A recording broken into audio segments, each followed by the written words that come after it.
gak mengundang dirimu?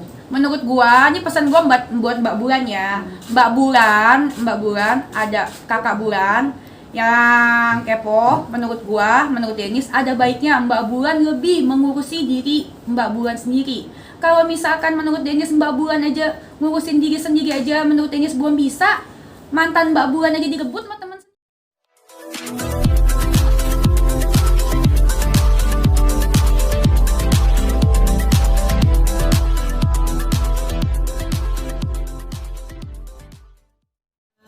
Kemarin kan sempat viral dengan pengakuan itu ya, dengan sempat ada Ngomongnya jangan anak saya biasa aja kok.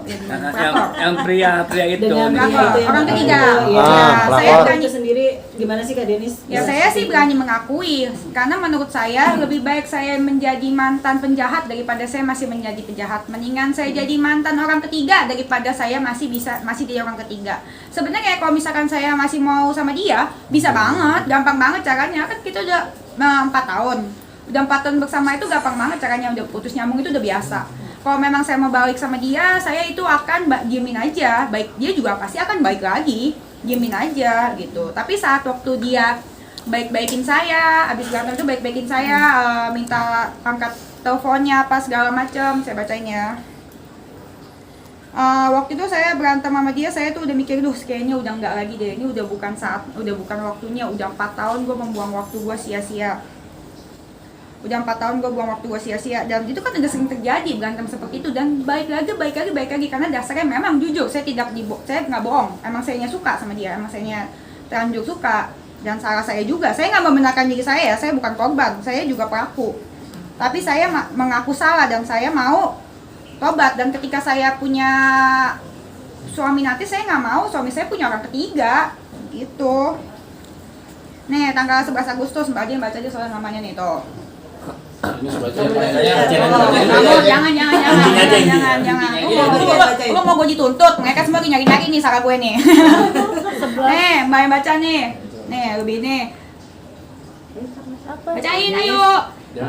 Denis, aku bawa telepon. Miss call. Denis, miss call. Kamu udah ngomong ke telepon aku ya? Miss call. Angkat telepon aku, Denis. Kita harus ngobrol, Denis. Nggak usah dibaca namanya siapa ya.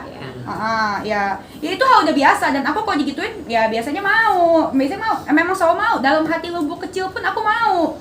Tapi kan kalau cewek itu kan ketika hati bermain, logika mati ya, alias cinta itu bikin goblok. Betul kan Mbak? Cewek-cewek itu ya kan begini, betul itu.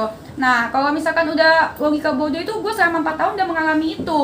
Jadi apapun salah yang dia perbuat, dia sama cewek lain depan mata gue selalu maafin, karena gue pikir kalau dia sama depan gue sama cewek lain, palingan gue cuma karena lagi mabok gitu segala macem, logika gue mati. Tapi ketika ini 4 tahun ini gue nggak tahu kenapa, mungkin gue tuh sangat jauh dari Tuhan. Terus gitu ada saatnya yang gue pikir gue nggak bisa nih, sekarang gue juga udah umur berapa, udah umur 31. Pas waktu gue baru kenal dia kan umur 26an gitu. Iya gitu. Itu tanggal berapa boleh kasih tahu terakhir? 11 Agustus 2022 lah. Berarti dia mau hubungi karena Mbak Denis nggak mau angkat lagi telepon ya? Iya, itu yang pas dia pulang dari Bangkok. Iya, dan langsung aku kirimin papan ke rumahnya. Kalau misalkan saya mau sama dia, saya masih mau. Saya bukan dalam hati saya masih mau. Tapi otak saya udah mulai berpikir, dan ini nggak benar. Gue mau sampai umur berapa? Masa gue mesti umur 60 baru gue nggak sadar? Iya kan, tunggu gue masuk panti jompo baru gue sadar. Iya dong, jangan lah. Terus itu umur 30, kayaknya udah gak bener, dan mungkin ini panggilan dari Tuhan juga buat gua. Terus udah gitu, akhirnya nyari-nyari, akhirnya abis itu soalnya sebelum ini udah berantem tapi baikan lagi. Terus masa gini lagi gitu loh, masa masih balikan lagi, semua sampai kapan? Terus itu saya melakukan sesuatu yang saya tahu saya tidak akan pernah dimaafkan. Karena dia orangnya gengsian kan, kelihatan dong gengsinya serangit. Secara kan dia kan keluarga orang kaya, ya kan, berpendidikan, terpelajar. Keluarganya konglomerat nggak sih? Termasuk konglomerat nggak sih dia? Nggak tahu. Keluarganya sih iya, cuma dia ini belum tentu, ya kan. Cuman kan di sini gue belajar, orang yang sekolahnya tinggi, berpendidikan belum tentu berkelakuannya juga bagus. Sekolah tinggi nggak menjamin akhlak lo gitu. Dipikir-pikir dulu gue tuh selalu berpikir, nih cowok tuh baik banget gitu, nih cowok baik banget ngajarin gue usaha, kalau misalkan ada apa-apa membimbing gitu. terus segitu baik banget apa segala macam. Itu dulu pikiran gue. Tapi setelah gue pikir-pikir, mana ada sih cowok baik selingkuh? Ya sih, kalau cowok baik emang nggak selingkuh. Namanya cinta bikin bodoh itu benar nyata sih. Oke, Mbak Denis, tapi ketika akhirnya dia terus masih sering menghubungi itu, apa yang akhirnya Mbak Denis nggak mau lagi ngelayanin? Karena kan dia ada istri gitu kan. Nah, apa yang akhirnya mengerem dirimu nggak mau ngeladenin lagi gitu? Karena ada suatu kejadian dan ini udah gue ceritakan di podcastnya Densu. Tapi nggak tahu dia tuh jadi tayangin apa kagak. Gitu. Karena ini gue udah cerita ini di podcastnya Densu tuh kemarin hari Senin. Tapi nggak tahu kita lihat dia Densu netral atau enggak. Kalau dia netral pasti dia tayangin. Karena kalau dia nggak tayangin ya gue yang tayangin ya ntar minggu depan. Kita lihat aja, itu gue menceritakan kisah sebenarnya dan gue udah kasih lihat juga buktinya ke Densu. Ya kita berdoa aja semoga Densu netral dan berbeda. Karena menurut gue Densu itu adalah orang yang netral, jadi gue percaya sih. Tapi nggak tahu deh dia mau tayangin apa enggak. Karena artis-artis ini yang undang gue ke podcast tuh diteleponin sama si Bulan. Jangan podcastin Denis gitu. Semua temen gue juga telepon, Uya juga. Nah, terus tanggapan gimana? Mbak Bulan mau nelponin semua artis-artis yang punya podcast untuk tidak mengundang dirimu? Menurut gua, ini pesan gua buat Mbak Bulan ya. Mbak Bulan, ada kakak Bulan yang kepo. Menurut Denis ada baiknya Mbak Bulan lebih mengurusi diri Mbak Bulan sendiri. Kalau misalkan menurut Denis Mbak Bulan aja ngurusin diri sendiri aja, menurut Denis belum bisa, mantan Mbak Bulan aja direbut sama teman sendiri. Udah gitu Mbak Bulan juga kalau ngomong ke podcast, kalau ngomong ke teman-teman artis seolah Mbak Bulan tahu saya. Kalau misalkan saya mau keluar cuma mau pansos mah, kayak kemarin ke wartawan, saya kan nggak mau ngomong kan, sempet yang saya awal-awal nggak mau ngomong, saya nggak mau ngomong, TV juga saya nggak mau ngomong di TV, di podcast pada undang saya tolak loh, saya tolak, aja nawarin saya berapa duit juga saya tolak, karena emang saya maunya ngomong di 2 podcast ini, Densu yang menurut saya netral. Karena dia netral, tapi nggak tahu dia tuh abis teleponin masih netral nggak lu kak. Nah terus dia gitu, ya dia menurut saya dia nggak lebih baik daripada saya. Ngaca dulu kepada masa lalu Anda. Video Anda juga tidak lebih bagus dibanding videonya dengan videonya itu. Pas videonya ada, apakah dia mengaku? Ngaku nggak gitu? Nggak kan? Diam kan, bungkam kan? Lupa gue udah lama banget. Ngaku ya, apa bungkam gue lupa. Ya pokoknya ya intinya ya menurut gue dia tidak lebih bagus daripada gue. Kita semua sama aja, bedanya gue mau mengakui apa kesalahan gue dan mau meminta maaf gitu. Jadi ini bukan urusan lu nggak usah ikut campur, Kabulan nggak usah ikut campur. Kalau misalkan hidup Kabulan aja belum beres, punya pasangan juga pasangannya masih ditikung sama teman sendiri, ya ngapain lu urusin rumah tangga orang? Nggak ada urusannya juga. Oke lah lu bantu teman, nggak apa-apa lu bantu teman, dengan ngomong jangan ya, kasihan si ini, kasihan apanya segala macam, nggak apa-apa. Tapi kalau dalam isi kontaknya, dalam isi teleponnya itu bilang jangan lah si Denis orang gini, kayaknya si Denis tuh cuma mau pansos apa segala macam. Pansos apaan sih? Sama lo orang, lu kan artis senior, udahlah sebagai artis senior jadilah seorang artis, jangan jadi telemarketing ya kan, telepon-teleponin itu kan udah kayak humas sekarang, bagian hubungan masyarakat beneran deh, humas artis, hubungan masyarakat artis ya. Beneran, iya, mau ngapain, kenal juga enggak. Kalau misalkan dia benar memang niatnya benar, mau membantu temennya, satu yang dia akan lakukan, dia akan telepon gue langsung untuk bilang stop.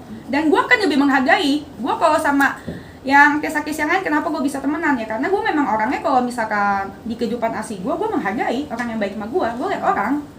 Terus dia gitu, tapi kan apa yang terjadi di sini kan, mereka ini memandang gue sebelah mata karena mereka mikir ini mah remahan Minang, gue mah udah oke gitu. Itu yang terjadi. Gue nggak masalah digituin, cuman kalau gue digituin, dipojokin, gue mah tipenya bukan diam, bukan takut, gue malah pengen makin wow gitu kan. Iya, makin dipojokin gue makin pengen bebaskan aku gitu. Makin dipojokin aku makin pengen berontak, kakak. Jangan kira aku takut. Buka kakak. Kak Denis, tapi pada intinya memang kalau kamu buka ya aku buka juga kakak. Aduh, Kakak apa yang mau dibuka sedih. Masa aku takut? Kagak lah kakak. Tapi pada intinya memang Kak Bulan tuh itikatnya mungkin baik kali ya dengan yang tadi itu ada 2 opsi yang Itikatnya nggak ngerti itikatnya baik atau dia emang mungkin dapat side job jadi telemarketing atau bagian humas entah nggak tahu apa. Etikatnya dia nggak tahu apa. Kalau etikatnya baik menurut saya adalah kalau dia memang orang baik dia tidak akan memandang saya sebelah mata dan tinggal telepon saya. Toh sumbernya juga di saya. Yang bisa mendiamkan mulut saya adalah saya. Bukan dengan cara lu mempengaruhi teman-teman gua. Contohnya Uya, Denso itu yang gua tahu ya. Terus kayak gitu segala macam yang lain. Belum yang lain gitu. Yang gua di cancel. Nah, ya kalau etikatnya baik, ya nggak gitu. Gua telepon aja gue. Dia juga pasti nggak. Nah, kalau misalkan di ini, jadinya begini nih. Tapi Gitu, tadinya sih gue nggak mau gini. Tadinya rencana gue adalah gue ngomong kedua ini klarifikasi, beres, clear, dan gue akan minta maaf sama istrinya seperti yang gue bilang dulu. Tapi ini gue dipojokin, gue di podcast sama Jensu kemarin belum tentu ditayangin. Terus udah gitu yang lain juga podcast gue di cancel. Ya udah, ini memaksa gue untuk ngomong di YouTube gue sendiri dan memaksa gue untuk ngomong ke kalian. Tadinya kan gue mau menjaga dan meminta maaf.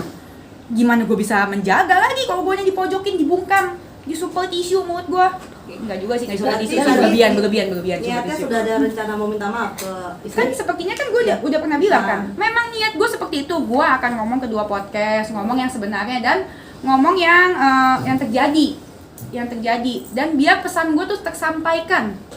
Pesan gue tuh belum tersampaikan karena menurut gue satu hal yang harus kalian anggap, kalian tahu, perselingkuhan ini tidak dibenarkan. Tapi kalian juga harus tahu di zaman sekarang itu perselingkuhan walaupun tidak dibenarkan, tapi itu sudah dianggap menjadi sesuatu hal yang wajar. Contohnya apa? Kemarin si Ende ke rumahnya si Uya, ditanya sama si Uya kan, si Uya juga tuh disogok apa tahu sama si Ende, jangan-jangan lu dikasih mesin cuci sama kulkas lu, makanya belain dia. Nah terus jangan-jangan ya, ini kan gue nanya ya, bisa jadi loh abisnya Uya berubah soal Ende ke rumahnya. Bener kan? Si Ende ke apartemennya, maksudnya itu juga lu laki lah. Gue dulu selalu menganggap dia tuh ya kayak wah ini laki baik banget, membimbing gue, terus dia gitu bisa ngajarin gue kerjaan apaan. Tapi sekarang di mata gue si Ende tuh udah kayak mama komplek yang ngumpet di katek bini, sumpah. Masa bisa-bisanya dia ke rumah Uya? Dia kan urusannya sama gue. Iya sih? Urusannya sama gue 4 tahun. Tapi puji Tuhan, Tuhan membuka mata gue. Si Ende ke rumah si Uya, terus gitu Uya bilang gini, ngomongin apa gitu gue ngerti, kayaknya si Uya juga nutupin lah, bela-belain lah tuh ya, gue nggak tahu, pasti gue yakin ada sogokan kayaknya ya. Nah terus udah gitu, coba besok gue cek ke rumah Uya, jangan-jangan ada mesin cuci baru atau TV baru atau AC baru ya, pasti kalau gitu berarti disogok dia, tapi belum tahu. Nah terus dia bilang gini, emang iya kata si Ende ke Uya, emang iya gue akuin pertamanya gue ngejar-ngejar, iya, tapi ya mau gimana bro, namanya kan juga cowok. Maklum lah bro. Oh berarti perselingkuhan tuh dianggap wajar kalau cowok. Itu bikin gue naik pitam juga sih. Lo gak gentle sebagai laki. Terus dia bilang, gue tuh udah baik sama dia bro. Baik. 4 tahun yang lalu gue kasih dia proyek apa segala macam. Kenapa lo kasih gue proyek waktu itu? Karena awal-awal lu WA gue cuekin lo. Pas lo tawarin gue kerjaan baru gue mau. Jangan sok ganteng lo. Iya, gue jadi kesel. Gak kesel juga sih, biasa aja. Ya, buat minta maaf nggak jadi dong. Dan itu sudah terlaksana belum sih mau minta maaf caranya seperti apa melalui podcast? Apa ingin ketemu langsung?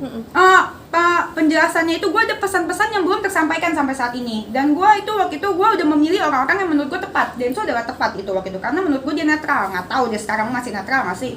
Terus habis setelah pesan-pesan gue tersampaikan, itu salah satunya itu perselingkuhan tidak boleh dianggap wajar karena semua orang anggap itu wajar. Dan ketika adanya perselingkuhan, yang disalahin siapanya? Selalu ceweknya kan, yang dihujat abis ceweknya kan. Padahal memang betul ceweknya salah, saya salah, gua salah. Tapi kalian juga harus tahu, sumbernya juga cowoknya yang ngegodain. Gimana ceweknya bisa luluh kalau cowoknya ngegodain? Iya kan? Jadi yang harus terjadi adalah yang disalahin dua-duanya, cewek dan cowok salahnya seimbang. Gua dan dia salahnya seimbang. Jangan bilang salah gue nya. Kalau misalkan laki bener, berprinsip, lu mau dikasih 1000 cewek pun juga gak bakal mau. Kalau dikasih, kalau ini kan sekarang konsepnya dua-duanya salah. Kenapa ceweknya yang salahin? Kalau gue sih gak apa-apa dihujat, mental gue mah teruji klinis. Iya, mental gue teruji klinis dari dulu, buat gue mah gak ada apa-apa.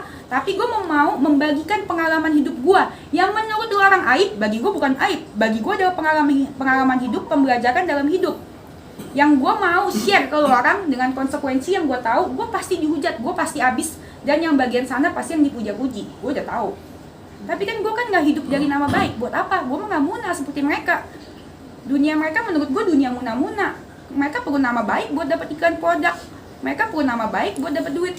Gue mah mendingan nama gue hancur tapi niat gue baik. Nama mereka baik, emang niat mereka baik. Mereka emang ngeladenin gue di depan kamera sih, tapi di belakang kamera mencoba untuk apa tuh namanya tuh mentutup-tutup itu boykot ya? Intervensi supaya orang nggak podcastin gue apa segala macam itu apa tuh? Si Boykot. Iya boykot ya yang si humas telemarketing bukan melakukan itu. Iya. Ini tapi Jangan lupa ya di subscribe dan nyalakan lonceng notifikasinya.